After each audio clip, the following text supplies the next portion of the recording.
Et salut à tous. Alors voilà, je tenais à participer donc au vlog participatif qu'a fait Bikerwood sur la nouvelle réglementation au niveau du permis moto concernant la limitation de puissance pour tout nouveau permis de moins de 2 ans, et ce quel que soit l'âge. Dans l'idée, je suis pas forcément pour, dans le sens où j'estime qu'il faut pas forcément materner tout le monde. La moto c'est dangereux, ça tout le monde le sait, la sécurité routière le martèle assez. Lors du permis, je trouve qu'on en parle quand même pas mal. Alors après, l'histoire des fiches, hein, certains l'apprennent par cœur sans forcément trop comprendre ce qu'il y a derrière.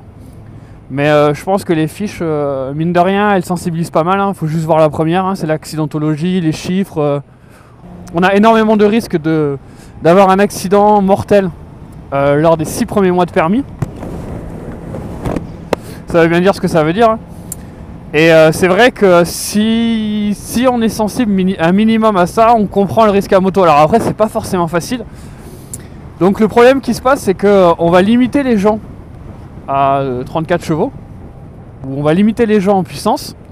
Et après, bon, ils vont partir sur une plus grosse cylindrée. Et alors certes, ils auront 2 ans de permis. Mais je pense que c'est pas la bonne solution de demander, enfin de materner entre guillemets les motards. Alors, pourquoi je suis contre le fait que ça soit à tout âge? Et mine de rien, je suis pour le fait que ça soit avant 24 ans. Parce qu'en fait, moi personnellement, j'ai passé mon permis donc à l'âge de 25 ans passés. Et 25-26 ans. J'ai toujours eu envie de passer mon permis moto. Et je l'ai jamais fait parce que moi personnellement, je me sentais pas capable de me maîtriser sur une moto. Voilà, je connaissais les risques. Et je savais que j'étais pas assez mature pour les assumer. Dans le sens où je savais très bien que voilà, j'étais pas assez mature pour contrôler ma vitesse, me contrôler moi. Et voilà. Donc c'est pour ça que dans le sens je suis pour à moins de 24 ans ou 24 ans. Parce qu'en fait on est à un âge entre 18 et 24 ans où en fait on n'est pas forcément mature. Alors certes on est majeur, mais je trouve qu'on n'a pas forcément le recul et l'expérience nécessaire, que ça soit de la route, des conditions climatiques, du comportement des engins, pour être capable de rouler en sécurité. Alors que lorsqu'on a 30 ans, 40 ans, etc., alors certains sont jeunes, sont foufous dans leur tête, à 40 ans, 50 ans, etc. Bon, après ça c'est pas 2 ans de permis moto en A2 qui va les changer, hein. Mais moi je pense que la réforme elle doit pas être forcément au niveau des automobilistes. Parce que je sais qu'à 50 ans, en général on est quand même un peu plus raisonnable. On se sent moins capable de tout affronter. Et je pense que c'est ça le problème. Notamment quand on est jeune. C'est que on commence à sentir le feeling avec la moto, on a envie d'aller plus vite, etc. On a envie de chercher des sensations.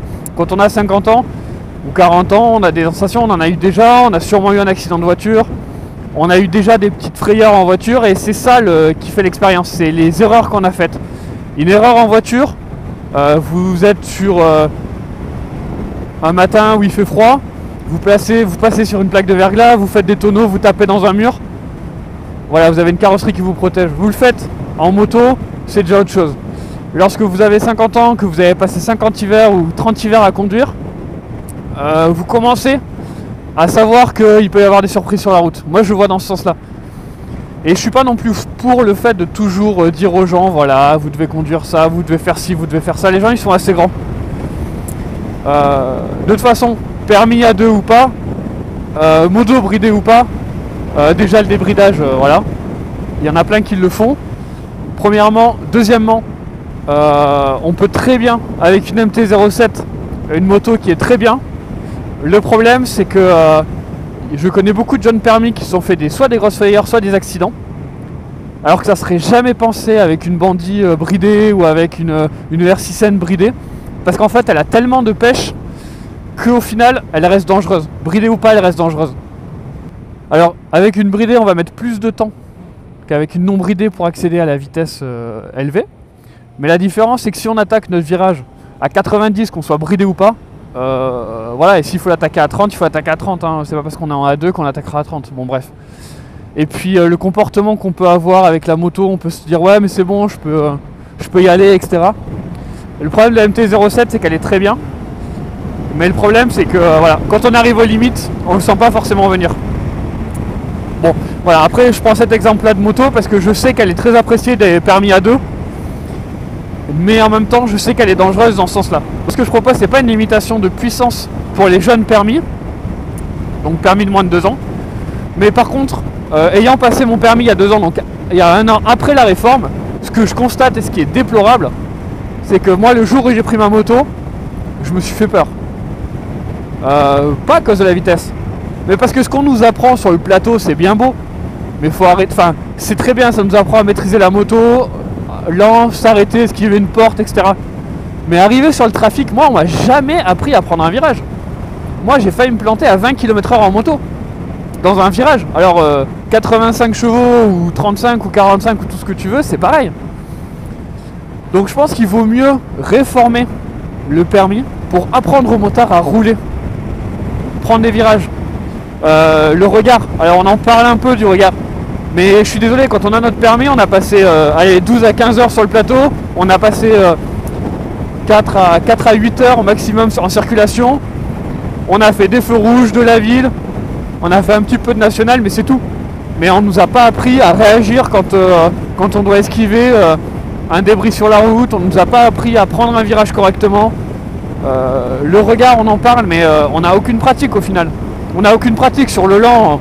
Sur le lent, c'est pas du regard qu'il faut, c'est ok, on regarde, on tombe pas, mais quand on prend un virage, une courbe, une très longue courbe, et qu'on est déconcentré par quelque chose et qu'au final on détourne le regard et qu'on va vers la barrière, le premier réflexe de tout motard, c'est de freiner du frein avant. Mais ça, jamais on nous l'apprend, il faut jamais faire ça. On nous apprend que en circulant, il faut regarder et puis doser avec le frein arrière. Bah ouais, mais lorsqu'on est dans une courbe et qu'on sort de cette courbe-là, tu doses ton frein arrière et tu te dis, je regarde la sortie. Et là, t'apprends. Là, t'apprends.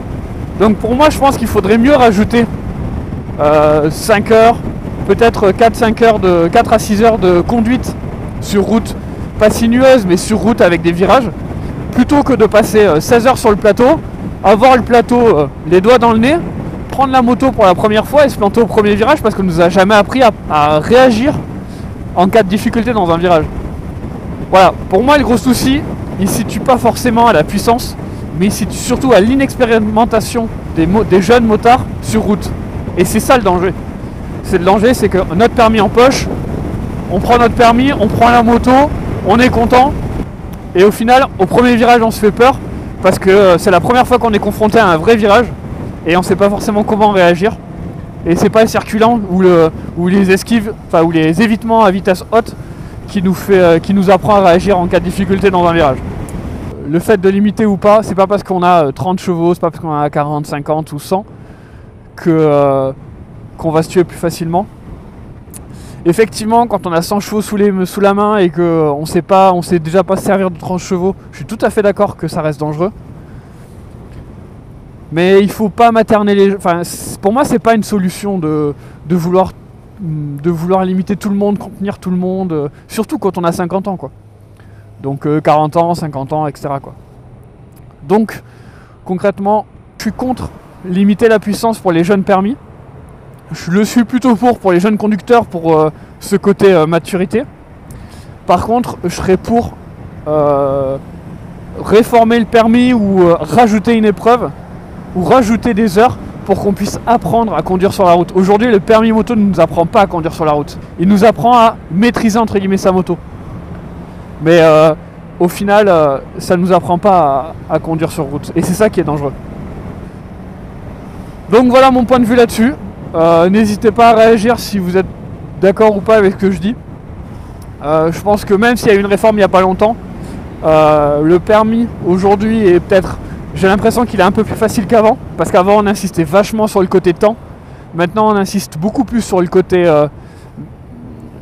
comportement et maîtrise de la moto. C'est une bonne chose. Mais il y a des améliorations vraiment à faire. Le jour où j'ai pris ma moto sur la route, je me suis vraiment dit je sais pas conduire.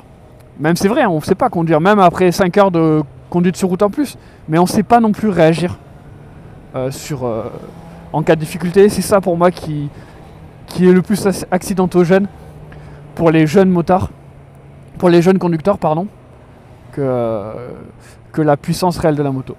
Voilà. Allez, salut, ciao.